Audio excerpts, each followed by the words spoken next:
एक किसान था। वह बहुत भला व्यक्ति था। वह अपने खेतों में बड़ा परिश्रम करता, लेकिन उसके खेत छोटे थे, इसलिए वह अधिक धनी नहीं था। एक बेटा था जिसका नाम रवि था। रवि हमेशा खेलता रहता। किसान की पत्नी हमेशा उससे कहती, रवि से खेतों में कुछ काम करवाया कीजिए, उसे भी खेती करवाना सिखाइए। अब वो 15 वर्ष का हो गया है। आप उसे कभी कुछ चीज की कमी नहीं होने देते।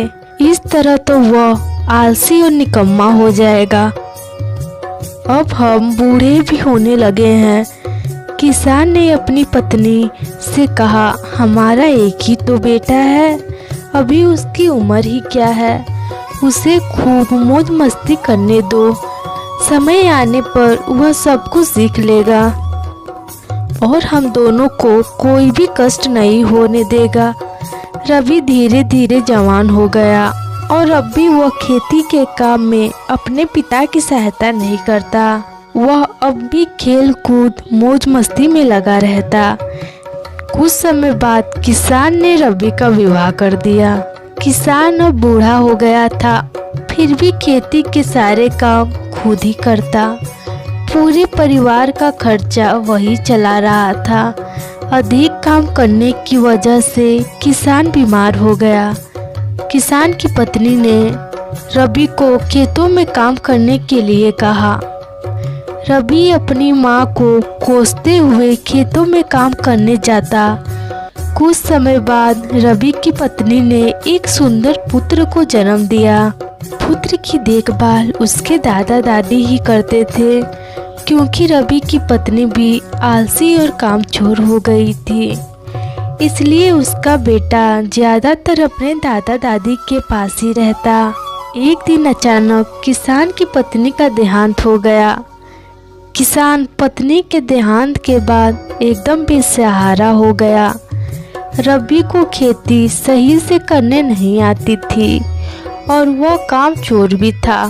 खेती से बहुत कम अनाज होने लगा। घर में खाने पीने व वस्तुओं का अभाव होने लगा। रवि और उसकी पत्नी किसान से कहते, आप खेती में हाथ नहीं बटाते, इसलिए अनाज कम पैदा होता है और घर में तंगी चल रही।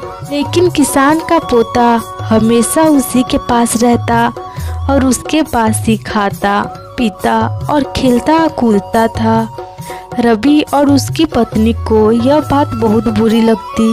एक दिन रवि की पत्नी रवि से बोलती है, तुम्हारा बाप कुछ करता तो है नहीं, दिन भर घर में बैठकर खाता पीता है और घर का अन्न बर्बाद करता है और रात को खास खास कर हमें सोने भी नहीं देता। हमारे बेटे को भी दिन भर अपने पास ही रखता, वह उसे भी बीमार करके छोड़ेगा। इस बूढ़े को कहीं भेज दो, नहीं तो मैं यह घर छोड़कर अपने माँ पापा के पास चली जाऊंगी। यह सुनकर रवि बोला, मैं कल ही इसे कहीं दूर वृद्धा आश्रम में छोड़ आऊंगा। अगले दिन रवि ने अपने पिता को बैलगाड़ी में बिठाया। तभी रवि के बेटे ने पूछा, बाबा को कहाँ ले जा रहे हो? रवि ने उसे बताया कि मैं तुम्हारे बाबा को शहर ले जा रहा हूँ, उन्हें वहीं वैद्य के पास इलाज करवाऊंगा। रवि का बेटा भी साथ चलने के लिए जिद करने लगा। उसे रवि ने बहुत समझाया पर वह नहीं माना। अंत में रवि ने उसे भी अपने साथ ले गया। दूर वृद्धा आश्रम के पास उसने बैलगाड़ी रोकी और अपने पिता को वृद्धा आश्रम में लेकर गया। रवि के पिता का दिल टूट चुका था।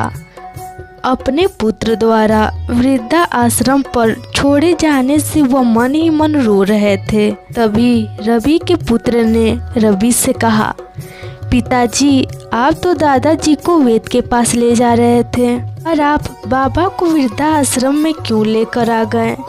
रवि ने कहा, बेटा, अब तुम्हारे बाबा बूढ़े हो गए हैं, यह बीमार हो गए हैं और कुछ कार्य भी नहीं कर पाते। इसके कारण घर में तंगी हो रही है, इसलिए अब ये हमारे साथ नहीं रह सकते, अब ये वृद्धा आश्रम में ही रहेंगे। रवि का बेटा उससे बोला, ठीक है पिताजी। पिताजी, जब आप भी बाबा की तरह बूढ़े हो जाओगे तो मैं भी आपको इसी वृद्धा आश्रम में छोड़ने आऊँगा। यह सुनकर रवि की आंखों में आंसू आ गए। उसने सोचा, मैं इतना बड़ा पाप करने जा रहा था, मैं भी एक दिन बूढ़ा हो जाऊँगा तो मेरी देखभाल मेरा बेटा ही तो करेगा। अगर मैंने अपने पिता को वृद्धा आश्रम में छोड़ दिया तो एक दिन मेरे बूढ़े होने पर मेरा बेटा भी यही करेगा।